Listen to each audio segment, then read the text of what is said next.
What's up everybody, welcome back to the channel. For today's video, I'm testing out the Viltrox 75mm f1.2 AF lens for Nikon Z camera bodies.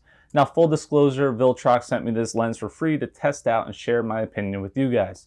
So without further ado, let's jump into the review. The first thing I want to note is this is an APS-C lens designed for Nikon's APS-C mirrorless cameras.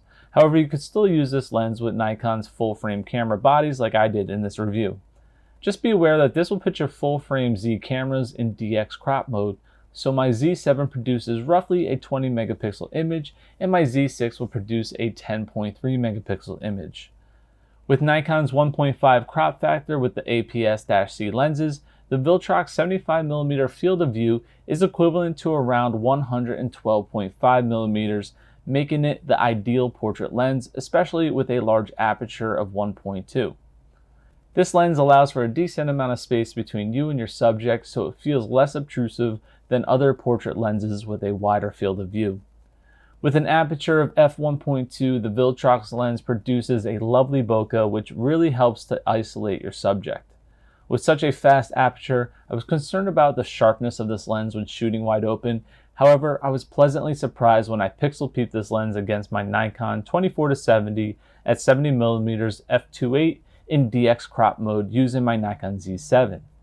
When stopped down to f2.8, the Viltrox lens was slightly sharper than my Nikon 70mm lens. I didn't notice any barrel distortion, but like most lenses with larger apertures, the vignetting is pretty significant but quickly goes away as we stop the lens down to f2.8 or more.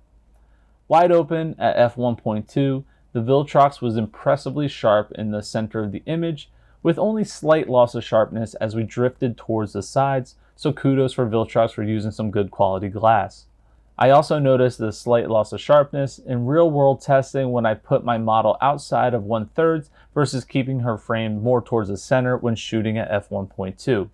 For most photographers, this is still reasonably sharp and won't be an issue. As we take a closer look at Viltrox's first high-end Pro Series lens, it is encased in aluminum alloy and weighs in just under 1.5 pounds or 670 grams. It feels well built and we finally have some weather sealing unlike previous Viltrox lenses I've tested out in the past. This lens has a minimum focus distance of 34.6 inches or 88 centimeters, allowing you to get relatively close to your subject. Setting the aperture ring to A or automatic allows you to change your aperture on your camera body, or you could also manually change your aperture using the aperture ring itself. The lens comes with a protective pouch and a plastic lens hood. It takes a 77mm filter, which will come in handy when shooting wide open on a bright sunny day. This lens has a USB-C interface for firmware upgrades, and it also has a programmable lens function button. The autofocus on this lens is very smooth and quiet. However, if you're shooting with such a shallow depth of field, the accuracy of the autofocus may struggle if your subject is moving too fast.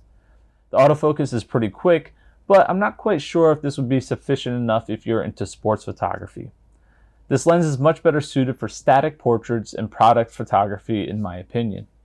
Shout out to my friend Jalen who allowed me to take pictures of her custom candles she sells on Etsy. Definitely check them out via the link below. When shooting in harsh sunlight, make sure you use a lens hood. However, it is still possible to get some lens flares, which you may or may not want. But overall, regardless of that, this lens, I think, did a fantastic job with the portraits and the product photography that I was doing. It might be a little slow for sports and action photography, and it's going to be hard to nail that focus if you're shooting wide open. So if you are going to use it for some fast moving shots, definitely stop the lens down. Currently at the time of making this video, this lens retails for $549, which I think is a steal for the quality of the optics and for the build quality of this lens. Compared to Nikon, their f1.2 lenses are typically over $2,000, so this is really a no-brainer in my opinion. If you guys are interested in buying this lens, I will leave a link down below which helps support this channel. Thanks again for watching, guys. Take care. Bye-bye.